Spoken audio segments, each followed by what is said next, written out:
मुंबईत नौकानयन करणाऱ्यांसाठी आणि समुद्रप्रेमींसाठी एक आनंदाची बातमी आहे, कारण मुंबईच्या पिरामल हाऊस म्हणजेच वरळी इथल्या समुद्राच्या अगदी जवळच आपण पाहतोय की आता डॉल्फिनचा मुक्त संचार पाहायला मिळतोय। आज सकाळपासून या ठिकाणी बरेचसे फोन कॉल येऊ लागले होते आणि त्यानुसार 5 ते 6 डॉल्फिनचा मुक्त संचार या ठिकाणी होत असल्याचं सांगण्यात आलं इथल्या नौका चालवणाऱ्यांकडून। आणि त्यानुसार TV9 ने या सगळ्या परिसराची पाहणी केली, त्यावेळी आमच्या सुद्धा कॅमेऱ्यामध्ये हे डॉल्फिन आपण पाहतोय की मुक्त संचार करताना या ठिकाणी स्पष्टपणे पाहायला मिळतात।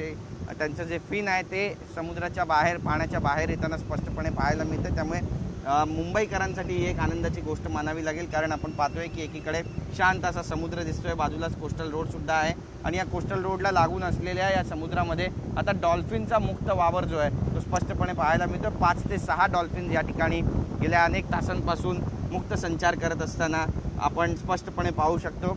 बऱ्याच वेळा आपण पाहतो की डॉल्फिन पाहण्यासाठी लोकांना गोव्याला जावं लागतं, खोल समुद्रात जावं लागतं, पण अगदी कोस्टल रोडच्या बाजूलाच 100-200 मीटर अंतरावरती समुद्रामध्ये या डॉल्फिनचा मुक्त संचार सध्या स्पष्टपणे पाहायला मिळतो आणि त्यामुळे मुंबईकरांसाठी ही एक आनंदाची बाब मानली जाते। आपण नेहमी पाहतो की लोक डॉल्फिन पाहण्यासाठी नौकानयन करतात, त्यासोबतच बोटिंगमधून फिरतात, खोल समुद्रात जातात, पण इथे तर अगदी मुंबईमध्ये कोस्टल रोडला लागून असलेला 200 मीटर आत समुद्रामध्येच डॉल्फिनचा मुक्त संचार जो आहे तो सध्या पाहायला मिळतो आणि ही एक मुंबईकरांसाठी पर्वणीच म्हणावी लागेल।